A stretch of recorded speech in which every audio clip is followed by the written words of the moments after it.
Dear students, Assalamu alaikum. We are going to start class 6, lecture 35, which is based on unit 10, basic concept of geometry, exercise 10. जी तो student question number exercise 10 का question number 8 हमारे पास क्या है। हम क्या कर रहे थे, ज्योमेट्री का बेसिक कॉन्सेप्ट कर रहे थे। तो ज्योमेट्री में हमारे पास क्वेश्चन नंबर 8 है, take 4 points a b c d, join them in pairs, how many line segment do you get if. Part 1 है इसका। क्वेश्चन नंबर 8 में वो कह रहे हैं 4 पॉइंट्स लें, कोई से भी ए बी सी डी कहीं पे भी लें, उनको पेयर्स में ज्वाइन कर दें और आपके पास कितने लाइन सेगमेंट्स बनते हैं। इफ अगर the points are non collinear, अगर हमारे पास पॉइंट जो है वो नॉन कोलिनियर हो, यानी कि पहला पार्ट उसका क्वेश्चन नंबर 8 का हमारे पास क्या है कि हमने 4 पॉइंट्स लेने हैं, उनको ज्वाइन करना है इन पेयर्स, एक ए बी और बी सी और सी डी को आपस में पेयर्स के ऊपर ज्वाइन करना है। तो हमें लाइन सेगमेंट्स कितनी बनती हैं अगर नंबर 1 जो पॉइंट हमारे पास, जो नंबर 1 जो उसका 8 क्वेश्चन का पार्ट दिया हुआ, the points are non collinear. Non collinear points कौन से पॉइंट्स होते हैं? वो पॉइंट्स जो आपस में एक लाइन के ऊपर लाई ना कर रहे हो, जो एक लाइन पे लाई कर रहे होते हैं वो कोलिनियर पॉइंट्स होते हैं। और नॉन कोलिनियर कौन से होते हैं? जो एक लाइन के ऊपर लाई नहीं कर रहे होते। यानी कि नॉन कोलिनियर के लिए मुझे 4 पॉइंट लेने, a b c d 4 points लेने हैं और उसमें लाइन सेगमेंट बताने कितनी लाइन सेगमेंट बन जाएंगे। तो मैं उनको लेता हूं, देखें मैं यहां पे लेता हूं ए पॉइंट ए बी सी और डी, 4 पॉइंट्स मैंने लिए, ए बी सी और डी, ये 4 पॉइंट्स लिए हैं। अब मैं इनको ज्वाइन करता हूं। अगर आप इनको ज्वाइन करें तो देखिए कितने लाइन सेगमेंट बनते हैं। अगर ए और बी को ज्वाइन कर दिया जाए, एक बी और सी इस तरह ज्वाइन कर दिया जाए, और ए और सी को ज्वाइन कर दिया जाए, और फिर सी और डी को ज्वाइन कर दिया जाए, और डी और बी को ज्वाइन कर दिया जाए, ए और डी को ज्वाइन कर दिया जाए, तो हमारे पास क्या कितने लाइन सेगमेंट बनते हैं। अगर आप इनको काउंट करें तो सीधे सीधे line a b c c d c a d c b join करें तो हमारे पास 6 लाइन सेगमेंट्स बनते हैं। कितने बनते हैं? 6 लाइन सेगमेंट। अब लाइन सेगमेंट की क्या डेफिनेशन थी? लाइन सेगमेंट वो होते हैं जो जिनकी डेफिनेट लेंथ होती है। डेफिनेट लेंथ कितनी कितनी है? देखें 1 2 3 4 5 एंड 6 डेफिनेट लेंथ हमारे पास है। यानी कि इसका पार्ट 1 का जो हमारे पास है कि नॉन कोलिनियर पॉइंट्स हो 4, अगर हम 4 डिफरेंट पॉइंट्स पे ले लें और उनको चारों को ज्वाइन करें आपस में तो हमारे पास कितने लाइन 6 लाइन सेगमेंट्स हमारे पास ड्रॉ हो जाते हैं। जी तो स्टूडेंट क्वेश्चन नंबर 8 का पार्ट 2 हमारे पास है कि 4 पॉइंट लें ए बी सी डी, तो हमारे पास कहता है द पॉइंट्स आर कोलिनियर। अब उनमें क्या करना है, हमने पॉइंट्स को कोलिनियर पॉइंट्स पे लेने कहना है। पहला पार्ट तो हमारे पास जो नॉन कोलिनियर है तो कितने लाइन सेगमेंट बनेंगे। अब सेकंड पार्ट है कि अगर कोलिनियर पॉइंट्स हो तो हमारे पास कितनी लाइन सेगमेंट बनेंगे। अगर मैं लूं, देखें the points are collinear, collinear points कौन से होते हैं? जो एक लाइन के ऊपर लाई कर रही हो। तो अब कितने पॉइंट्स हैं? A b c d. अब मैं यहां से एक लाइन ड्रॉ करता हूं, ए की पॉइंट लाइन के ऊपर बी सी एंड डी, एक पॉइंट के ऊपर कोलिनियर पॉइंट्स हैं सारे के सारे। ए से डी तक हमारे पास कितने लाइन सेगमेंट बने? तो ओनली 1 लाइन सेगमेंट। इसका आंसर क्या आएगा? Only 1 line segment.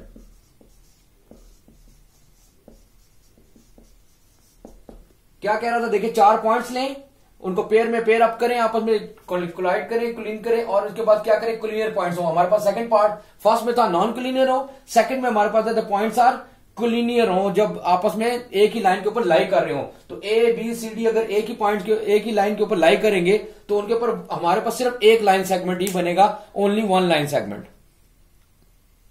जी तो स्टूडेंट क्वेश्चन नंबर 8 का पार्ट 3 हमारे पास है कि 4 पॉइंट्स लें, जिनमें से क्या होगा, अब क्या अपने क्या ऑप्शन दे दिया उसने? थर्ड पॉइंट दे दिया हमारे पास, 3 ऑफ देम्स आर कोलिनियर। अब इनमें 3 जो है वो कोलिनियर है और एक नॉन कोलिनियर पॉइंट दे दिया उसने। तो मैं कैसे अब इसको ड्रॉ करूंगा? अब देखिए इसमें कितने लाइन सेगमेंट बनते हैं हमारे पास, तो हम देख लेते हैं इसको। देखें अब अगर मैं इसको ड्रॉ करता हूं, एक लाइन ड्रॉ कर लेता हूं, ए कोलिनियर पॉइंट है, यानी कि 3 तो कोलिनियर है, ए बी और सी पॉइंट, ये तो कोलिनियर पॉइंट हो गए, 3 ऑफ देम कोलिनियर हो गया। एक नॉन कोलिनियर पॉइंट हम यहां कहीं ले लेते हैं, इस जगह पे ले लेते हैं, इसको डी पॉइंट कह देते हैं। तो इसको अगर मैं ज्वाइन करूं तो डी और सी ज्वाइन हो जाता है, ए और डी ज्वाइन हो जाएगा, और डी और बी ज्वाइन हो जाएगा। इस तरीके से ये बनेगी फिगर।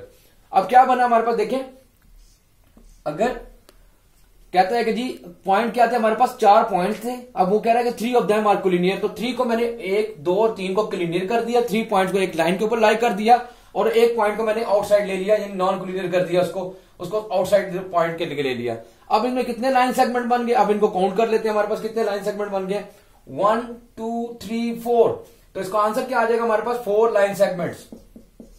इसका क्या आंसर आ जाएगा 4 लाइन सेगमेंट्स। कितने लाइन सेगमेंट बने ए सी सी डी ए डी और बी डी, 4 लाइन सेगमेंट्स हमारे पास। अगर कोई पूछ ले तो हमारे पास कितने लाइन सेगमेंट इसमें ड्रॉ हो सकते हैं, हमें यही कहा जाता है हाउ मेनी लाइन सेगमेंट। हमने कितने 3 ऑफ देम आर कोलिनियर, जब 3 कोलिनियर होंगे तो हमारे पास 4 उसमें 4 लाइन सेगमेंट्स बन जाएंगे इसके अंदर। जी तो स्टूडेंट एक्सरसाइज 10 का क्वेश्चन नंबर 9 हमारे पास है, name the line segment rays and lines in the given figure below. हम इस फिगर को अगर देख रहे हैं तो इसके अंदर से हमने क्या करना है, लाइन सेगमेंट रेज और जो हमारे पास लाइंस है उनको हमने पॉइंट आउट करना है कि कौन कौन सी लाइन है, कहां पे लाइन सेगमेंट और कहां पे रेज लाई कर रहा है। तो अगर मैं इनको लिखना चाहूं तो सबसे पहले तो आप देखें यहां से, अगर आपको देखें ये डबल एरो के साथ ये ए और डी एक पॉइंट है, इसको अगर मैं लिखूं ए डी हमारे पास है, दोनों तरफ बढ़ रहा है, तो इस ऐसे जो एरो के डबल एरो के साथ होता है तो हमारा क्या होता है जी, ये इसका मतलब है कि दोनों तरफ इनफाइनाइट है, तो ये हमारे पास क्या होती है, लाइन होती है। इसको हम लिखते हैं ये लाइन है हमारे पास। इसी तरह डी और सी को अगर आप देखें, ये रे यहां से एक डेफिनेट लेंथ से स्टार्ट हो रही है और यहां पे ये रे इसको एरो का निशान में दे रहा है कि ये सी की तरफ बढ़ रही है, तो हमारे पास ये क्या कहलाएगी, डी और सी को हम यूं करके लिखेंगे और ये क्या कहलाएगी हमारे पास, रे कहलाएगी। और इसी तरह ए और बी को अगर आप देखें, ए बी और बी और सी को अगर आप देखें गौर से तो क्या आ जाएगा हमारे पास, ये दोनों लाइन सेगमेंट है हमारे पास। क्या है हमारे पास, लाइन सेगमेंट है। यही हमने इसमें बताना था कि कौन सी लाइन है, कौन सी लाइन सेगमेंट है, कौन सी रे है। दोबारा रिपीट कर देता हूं क्वेश्चन को। क्वेश्चन नंबर 9 हमारे पास था, नेम द लाइन सेगमेंट रे and the lines in the given figure. हम इस फिगर को गौर से देखें, इसके अंदर से हमने रे, लाइन और लाइन सेगमेंट्स को बताना है। तो ए और डी हमारे पास लाइन है, डी और सी हमारे पास रे है, ए बी और बी सी हमारे पास लाइन सेगमेंट है। ये इस क्वेश्चन का आंसर है जी। तो स्टूडेंट लेक्चर 35 का हमारे पास होम टास्क या होमवर्क क्या है, एक्सरसाइज 10 का क्वेश्चन नंबर 8 और 9 जो भी हमने सॉल्व किया है, आपने नीट क्लीन एंड क्लियर अपनी कॉपीज के ऊपर सॉल्व करना है।